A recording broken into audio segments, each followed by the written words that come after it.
or, we're in a place where God can't reach us. We've done too much, or we've thought too much, or we've said too much, or we've just ignored him because ultimately it's easier to do our own thing, but we're never too far from God.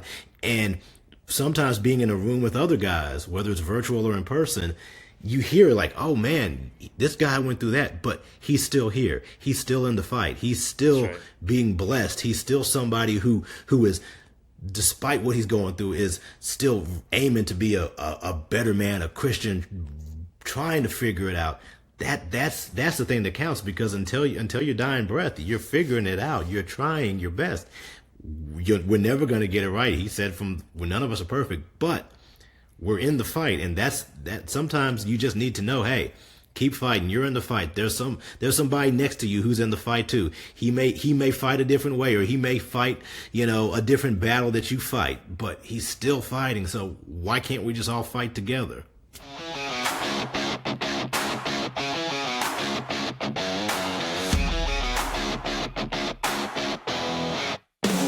You're listening to Real Men Talk with Anthony Crenant, a podcast designed to challenge, encourage, and equip men to live out biblical masculinity and become strong leaders in their homes, churches, and communities.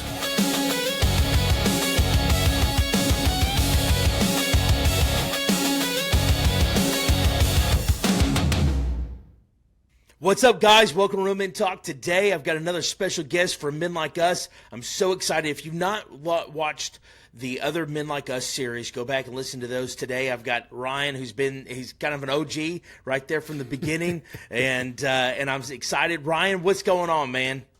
Good to be here, Anthony. Glad to be a part of this. Another OG of Men Like Us. Yes, and I tell you what, I'm so thankful for the group of men that we have in Men Like Us, and what they represent, what they do. Thankful for Jody, which we've had on the podcast. Rob and all the guys, and man, I think we've really got something special going with Men Like Us, and the goal is to really introduce Men Like Us to the listeners, to people who maybe have not stumbled across Abundant TV or stumbled across Men Like Us before, because I really do think that we have something very rich here, and that every guy can use. What's your thoughts? I think the thing I like about it is because a lot of times, and I think we've talked about this in a previous episode, we go around as men in silos. We kind of just do. And sometimes we just get I know for me, I get in autopilot mode sometimes. But being a part of Men Like Us, just hearing the different stories, we're all doing the same things. We're all fighting the same internal battles or physical battles.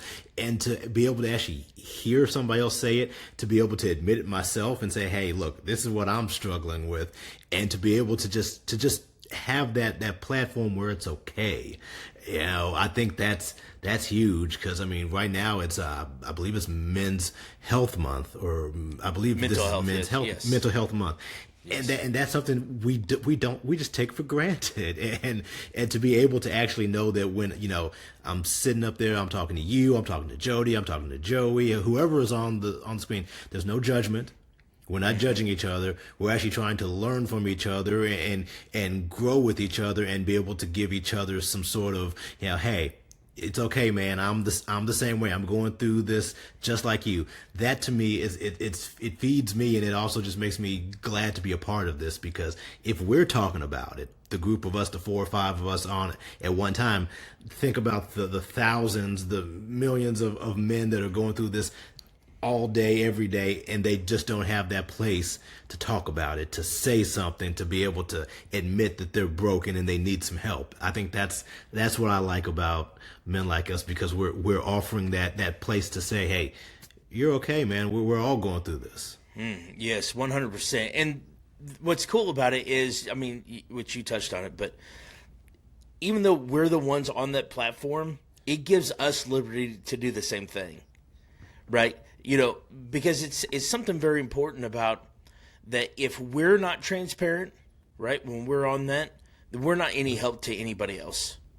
Yeah. Right. So almost gives us this platform that we, I don't want to say have to be transparent, but if we want to be effective, right? And so when you have that liberty to be transparent, there is healing that takes place, right? When you're able to be open and able to, because what I love about men like us is all of us, we're all just dudes from, very seldom do any of us have really a whole lot in common other than men like us, right? Yeah. We're all just everyday, regular guys who love Jesus, who strive to be better, who want to help other men grow, right? And that is awesome. That is awesome. It always whenever I stop and I think about the diversity that we have in men like us, we've got wrestlers, and you're a college professor, and we got one pastor, you got a wrestling commentator, you've got a sports announcer, you have all these different guys. I'm a construction worker, you have all this different stuff, but we're all there for one purpose, right? Mm-hmm. Which is so inviting to other guys, because it's like, hey, it doesn't matter who you are, doesn't matter where you're from, doesn't matter what you do, doesn't matter what your background is, nothing, everything. We all go through the same things, all of us. And to that point, that's what it is with God. He doesn't look at the construction worker differently than the college professor or the wrestling commentator. He looks at us all the same. We put those barriers and blockades on ourselves, all like, oh, well, I work harder than that guy does, or he doesn't know my struggle. My struggle is this, and he can never relate to it. God doesn't see all that. And so for us as men of God to be able to come together and say, hey, look, we're all the exact same. We have different lives that we lead, but when it comes down to it, like you mentioned, the core is the same. The core of loving God, loving our families, and trying to do the best we can for those around us as well as ourselves. I mean, that's bare bones. That's what men like us is, and that's what we all are striving to be. We just go about it in different ways. Yeah, man, it is something very special. It is something very special, and I love that I get to be a part of it. And I love that I love being an OG. I love being able to see it evolve right to what it is. We're constantly growing. There's constantly guys being added to it, and I love it and stuff. But being able to see just the idea, and then this thing just grow into something. I think the last episode we had like 111,000 views or something like that. I mean, oh my goodness. We started with I less than half of that. Yeah. Oh yeah. And here we are people 6 months later, and and so what I think that proves is it proves that there's a massive need in men's lives. There's something missing that men need, and that is community. Mm-hmm. Right? It's community to know that it's okay to be broken. It's okay to not be okay, right? Mm-hmm. And that you don't have to have it all figured out, right? There's no blueprints for being a husband. There's no blueprints for raising children, right? There's definitely no blueprints for ministry, and all this stuff. And so it's like, okay, so if these guys who are just everyday guys, even though they're on the screen, they're just everyday guys. If they feel the same way I do, okay, so maybe God can use me in the same way. Yeah. Right. That's the hope. Yeah, and it's crazy because yesterday, 2 days ago, I was talking to a guy that I interviewed for my podcast, and he was a drug addict for 30 years. 30 years he was homeless and a drug addict. And he rejected God because he had had a lot of trauma in his early life. And he was just like, I would rather somebody kill me than be turned on to God. But at one point, something changed for him. And it turned it all around. And now he's into street ministry. Now he goes around and he says, I want to go to the places where people don't want to go. I want to be around the homeless people. I want to be around the people that normally would be looked over. And that's his case may be extreme, but that's what it comes down to for us, that we all feel like at some point we may be too far gone, or we're in a place where God can't reach us. We've done too much, or we've thought too much, or we've said too much, or we've just ignored him, because ultimately it's easier to do our own thing. But we're never too far from God. And sometimes being in a room with other guys, whether it's virtual or in person, you hear like, oh man, this guy went through that, but he's still here. He's still in the fight. He's still being blessed. He's still somebody who is, despite what he's going through, is still aiming to be a better man, a Christian, trying to figure it out. That's the thing that counts, because until your dying breath, you're figuring it out. You're trying your best. We're never going to get it right. He said, none of us are perfect, but we're in the fight. And that sometimes you just need to know, hey, keep fighting. You're in the fight. There's somebody next to you who's in the fight too. He may fight a different way, or he may fight, a different battle that you fight, but he's still fighting. So why can't we just all fight together? That's right. That's right. Because we're stronger together, 100%. And man, the fact that we can look at each other, right? We're on the screen, we're having these conversations, we can look at each other and be like, you know what? I'm in the fight, right? I may be broken, but I am striving, right? I tell the men in my men's ministry all the time, the goal is to strive, right? We're not going to be perfect. The sanctification process is messy. It's, we're going to fall, we're going to mess up, all these different things. But the fact that we continue to strive to look more like Jesus, right?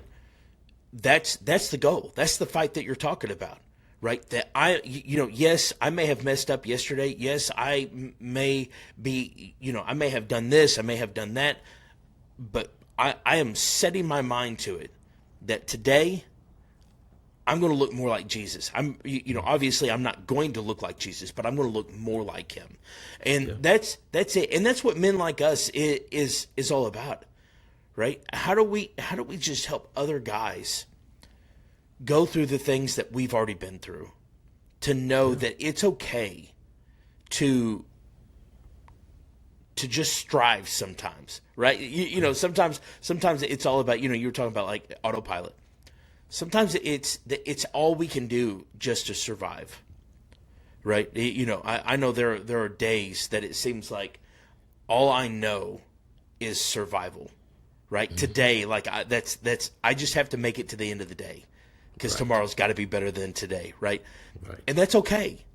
That's okay. God still uses us in the middle of that mess. Right? He allows us to be a light. When we strive for him, he allows us to be a light for him. Right? And man, it's exciting. It's exciting. And so I really want to encourage people that if you have not checked out Men Like Us on Abundant TV, that you go check it out. Check it. You can download Abundant TV pretty much on any streaming service. Check it out. Men Like Us drops every third Wednesday of the month. You've got to check it out, and you'll see Ryan, you'll see me, you'll see some of the other guys we've had on there. But Ryan, one of the goals that I want to do in this Men Like Us series, I obviously want to turn people on to Men Like Us and to Abundant TV and stuff like that. But I want to introduce them to the guys who are a part of it, right? The men who are just like us, right? Which obviously is you. And I want them to know who you are, right? So when they see you, they're like, hey, I can relate with that guy, right? And so just tell us a little bit about yourself, whatever you feel, whatever direction you want to go, whether it's a conversion story, whatever it is. Just tell us a little bit about who Ryan Dearborn is. So I guess if you ask who I am, by a lot of standards, an overachiever of what my life should be. I'm an overachiever. Grew up in a single parent household. Father wasn't around. At one point was on Section 8 housing. But from there, I had a strong mother, strong grandmother, strong family base that always lifted me up. Was blessed enough to go to college, to live out the dream of being a broadcaster and a journalist. Married a beautiful woman, have two beautiful daughters. I've been to places I never thought I'd go. I've been blessed to do things I've never thought I would do. So I like to think of myself as an overachiever, because I tell a lot of people, like when I talk to young folks, especially young men, young black men, that in school, I was in some of the quote unquote smart classes, but I was not the smartest one in my class. But the ones who were smarter than me, unfortunately, ended up either in jail or dead. And I was like, that can't be me. I can't be that. I've got to be different. God was always, grew up in the church, was always the head of my life. And because of that, I think it showed me a path. Like, when you don't see it, just believe. Just have that faith like a mustard seed. And you just have faith, it will be rewarded every time. It may not be rewarded the way you think it will be, but it'll be rewarded. So as I've gotten on, I've been able to. Now I'm blessed to be a broadcasting professor at my alma mater, Western Kentucky University. So now I get to teach journalism and broadcasting to students just like it was taught to me. I get to educate them and not only be able to see them come into college, but see them leave college as different people than they were when they got there. To see them out in the world telling stories about people, about how people's lives have been impacted, making change. And that, to me, that's one of my favorite things. And then, obviously being a husband and a father, I'm like, those were the things I always wanted. Didn't know if it was going to happen for me, but God blessed me with a wife who is my better half in every sense of the word, and then two beautiful little girls. So it's like, I mean, they are. If I do nothing else in this world that's right, those two little girls are the things I've done right in my life. And, from there, I'm always just trying to grow. I'm trying to learn. I'm trying to do better. I'm trying to put good things out into the world, because good things have been given to me all my life. People have stood up for me and fought for me and prayed for me and been there for me. So if I can turn around and give even a little bit of that back to the world in whatever way that is, that's my goal. That's my life. That's what I want my life to be. Yeah, man, that's awesome. That's a phenomenal testimony. Here you should have been a statistic, right? Absolutely. But God. If it wasn't for him, I would be right where. And I look, and it's sad because sometimes I will look at some of the people in my yearbook from back then who are dead or in jail. Some of them turned it around, and I'm thankful to God for the ones who turned it around. But for the ones who didn't, I was like, man, that I was probably this close. Mm-hmm. But like you said, but God. That's right. Carried me a different direction. Man, that's phenomenal. That's phenomenal. So with being a husband and being a father and all this stuff, so you're a college professor, a broadcasting college professor. How did you get into this? So I always wanted, when I was a little kid, I always wanted to be in broadcasting. I always wanted to be on the news, do journalism. So after I graduated from college, went right into the business, worked for about 8 years as a TV news reporter, did some producing, anchoring, reporting, all that. After a while, I got burned out because it's a tough business. It's a heavy business. The things you see, the fire, murder, death, some of the emotional tolls it takes on you. It's a tough business. So got out, worked in nonprofits for a little while, and then ended up working for my university, my alma mater, WKU, for a little while on the philanthropy end of it. But again, God, not thinking. I was like, I would love to teach. So I was adjunct communication instructor because I had gotten my master's in communication. So I was like, I'll do that, and maybe at some point, maybe I'll teach. But nine times out of 10, I'm probably just going to do philanthropy, then move on to something else. And it's crazy because we were coming to a point where the office I was working in things were starting to not they weren't good. So I'm like, okay, God, probably need to leave the university. As much as I'd love to stay here because this is home to me, I need to go somewhere else. I need to find a better job or a different job. So I applied for a couple different positions that would have paid a whole lot more money, so on and so forth. And they looked like they were, oh yeah, this is going to happen. Door shut. And I'm like, okay. So not really sure what this means, but I got to do something because where I'm at right now, it ain't working. And then literally I was on a search committee because they knew I was a broadcasting alum from the university. They were looking for somebody to sit on a search committee to help find the new broadcasting professor. So I was like, sure, I'll help out because I know the program, so on and so forth. So went through the process. We had great candidates. None of them took the position. So I joked with one of the guys that said, hey, you know what? I'll teach the classes until you guys hire somebody. And then he said, no, seriously, why don't you? I'm like, well, because my resume isn't those guys' resume. Even though my resume is good, it's not theirs. He was like, so apply.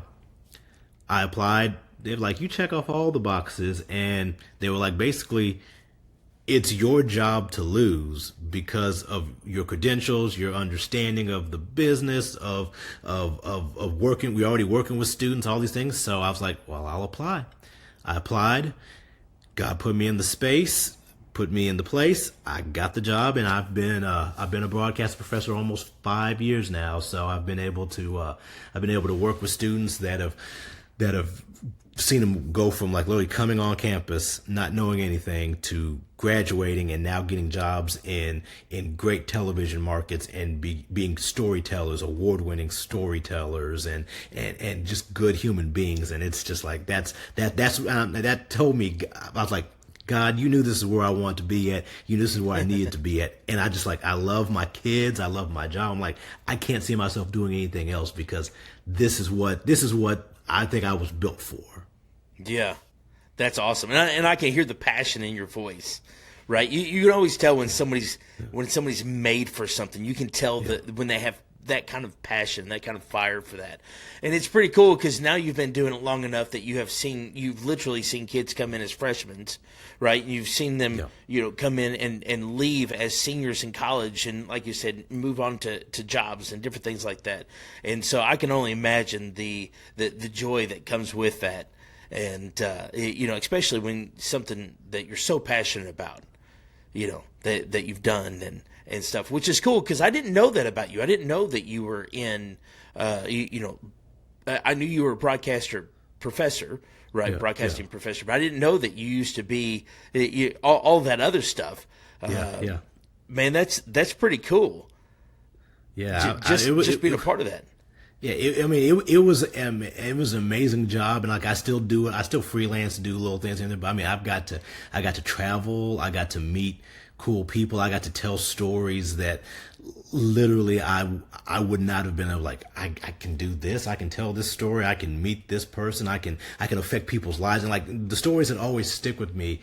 Meeting people were really cool and going to certain places, but it's the stories where somehow I affected somebody's life.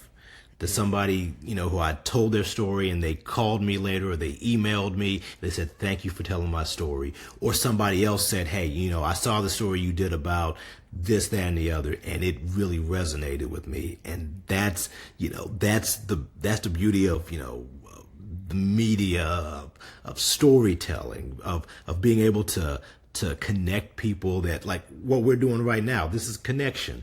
Mm-hmm. Before this, before social media, before things where we could record and talk to each other, if I want to talk to you and wherever you're at, we had to do something. We had to do a phone call, or we had to set up all this camera equipment. Now we can tell stories literally from our computers, from our phones right now, and teaching my students how to be able to, whether we're doing it like this or whether we're doing it in person.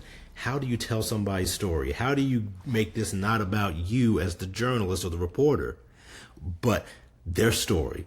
What is their story? Why does their story matter? What's the thing about them or the situation or whatever? And I think that's kind of goes back to what we do with men like us. Absolutely. What's our story? What's our situation? How can we communicate us or this circumstance or this situation to others to where they feel it, to where it's not just, oh, I'm gonna turn this on and oh yeah, there's more bad news going on in the world, or there's more of this, there's more of that. Peel that back.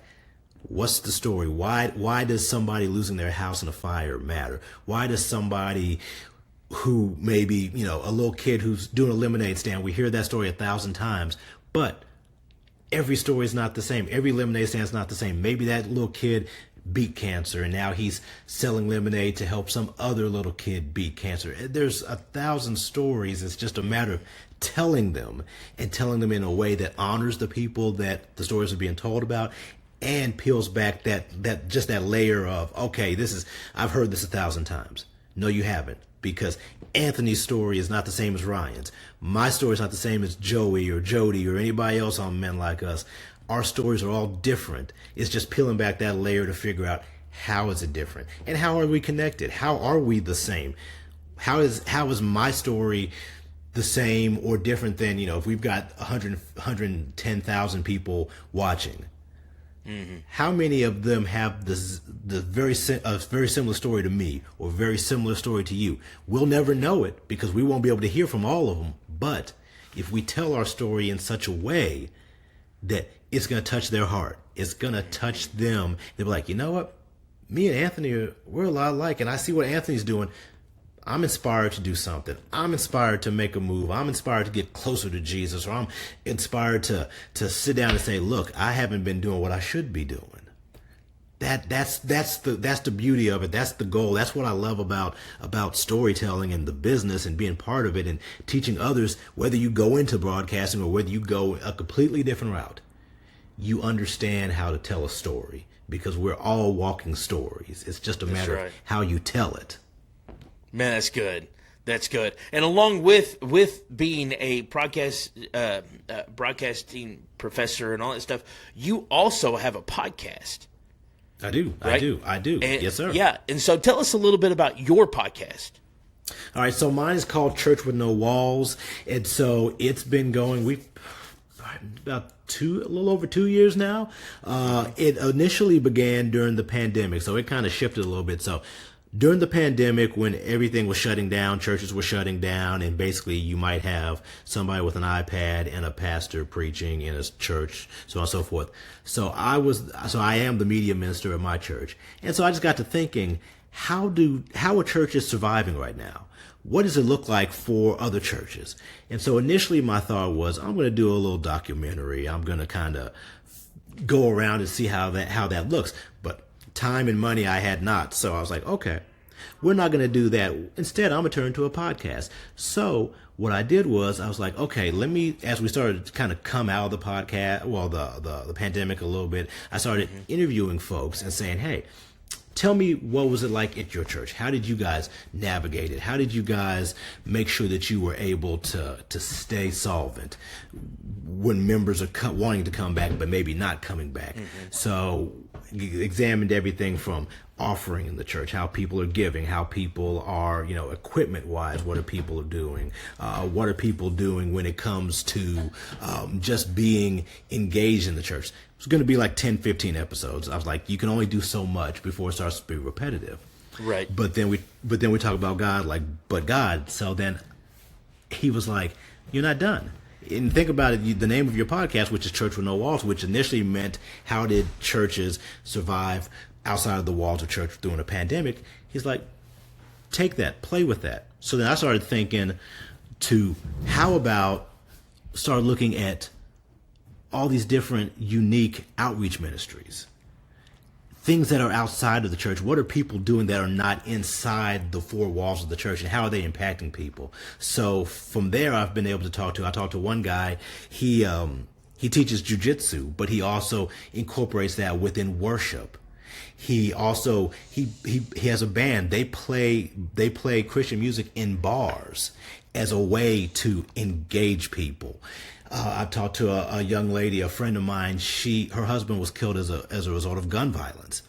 And rather than being bitter and angry, her ministry was turning that into a Street Widows Foundation, where now they make care packages. They work with and they worship and they put their arms around widows of of men who've died from gun violence. They've taken things and they've turned negatives into positives. So I've been able to interview a great amount of people and learn more about it from them, and also looking at just what religion means in different facets, in Greek fraternal organizations. How are those connected with religion? Black history and religion. So I've been able to kind of go in and have different conversations about religion and frame it as we're not looking at just what's inside the church. Let's look outside of it. Let's think about, because most of the, other than maybe a few hours a week, we're outside of the church walls. Right. Where most ministry, where most everything is going to happen. So let's talk about those things. We can definitely focus on what's going on inside the church. But when we're only in there physically for just a small amount of time, let's talk about all the other things that circle around it. And if we can come and when I do an episode, especially some of the more what's the word I'm looking for? Some of the more intriguing topics. I always say, hey, like we talk about with men like us, I'm in no way an expert. Some of the people I bring on may be more expert than me, but even then, even the biggest expert doesn't know everything. So we're going off of what we know. We're having a conversation. We're trying to learn from each other and discuss things. And it's been eye-opening. It's been a blessing. It's been one of those things where I'm like, I'm so glad I did it. I'm so glad that when I've said, oh, it's just gonna be 10, 12 episodes, because that's all I want. That's all I know I'm gonna do. That's it. God said, nope, you're going to do more. You're going to keep going. I'm going to provide you the ideas, because I'll literally be sitting somewhere and somebody will say something like, that's an idea. That's somebody who's doing this ministry right here. Let me reach out to them. Let me find them. Let me connect with them. Or a topic will just pop in my head like, we haven't covered that. Can I find somebody in that space or in that place? And the episodes turn out amazing because I usually find somebody and we just have conversation, and it's just cool to hear other people's experiences. So, I mean, I love it. Yeah, man, that's awesome. So, church with no walls, right? Is that right? Yep. Church with no walls. That's correct. And so, like, where I want to be very conscious of your time. We're coming up on a half an hour. So, give us just like a whatever you want, just one last plug, right? Obviously, your podcast, Men Like Us, different things like that. Any kind of closing thoughts that you would have. And then at the end of it, I really want you to let everybody know how they can find you and your podcast. Okay. So just closing thought would be, we only get one chance to live this life. We can do it in solitude or we can do it together. And the older I get, the more I'm learning you can't do it by yourself. As much as you think you can or you think you have, you haven't. Because you had God walking with you, beside you, around you, in front of you, on top of you, under you. He's been there. So you haven't been doing it solitarily anyway. But you need a group. You need a tribe. You need people with you, because when it's all said and done, you come in alone, you leave alone, but in that time in between, you can be with other people and you can love on them and let them love on you. It's okay, like you said, to be broken. It's okay to need help and want help and get help. So I think that's huge. For me, I'm growing, and I treasure every day that I can learn something, that I can have a connection, a real honest connection with somebody, because they don't always come along. You don't always get that real connection with somebody. And then as far as my podcast goes, you can check it out, Church with No Walls. It's on Buzzsprout. It's on Spotify, Apple Podcasts. It's on YouTube. You can go on Facebook or Instagram. If you're on Instagram, you can type in Church with No Walls Pod, and you'll find it. On Facebook, it's type in Church with No Walls. We have a page on there. It comes out every other Friday. So we dropped one last week. So it's basically it's every other Friday at midnight. So if you just look on the Facebook page or the Instagram page, it'll let you know We've got all the old episodes, and I try to update. I'm trying to do better about my social media, about putting like some snips, some clips, and some quotes and stuff like that. It's audio only, so maybe one day we'll click over the video. But right now it's audio only, so you can listen to it anywhere at any time. There's a bunch of episodes that you know, if you don't like all of them, you might find one you like. If you only find one, I'm good with that. If one touches you in some sort of way, I'm good with that. Then hopefully I've done what it's meant to do. Amen. Man, that's awesome. Ryan, this has been an absolutely phenomenal conversation, and I appreciate you coming on. I appreciate you being a part of Men Like Us, and thank you. And you as well, man. It's been a pleasure getting to know you and being able to do this with you. As the OGs, we got to stick together. That's right. That's right. And for those of you who are listening or watching, I really want you to go check out Ryan. Go check out Church with No Walls. Check out Men Like Us on Abundant TV. If you guys have not checked that out, you guys are missing out. Ryan is a phenomenal guy, and you've got to check out his podcast. And so if you got any questions for me, you can email me, realmen@palaceofpraise.com. You can find us on Facebook, Instagram, all that good stuff. And, I am so thankful for Ryan and other guys in our lives, and he's spot on. We need community. We need other men, and find you yes, podcasts are great. Obviously we do podcasts.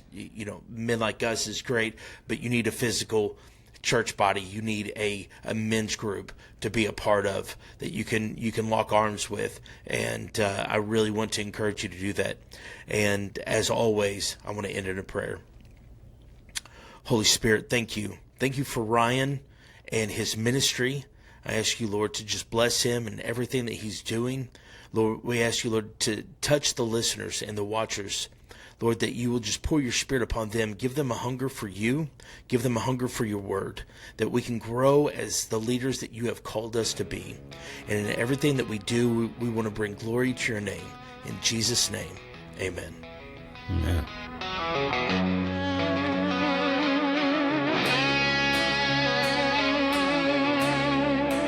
Thanks for listening to Real Men Talk with Anthony Cronut. If this episode challenged you, take the next step. Check out his book, Framework for Biblical Masculinity. Share this episode with another man and keep growing as a leader in your home, church, and community.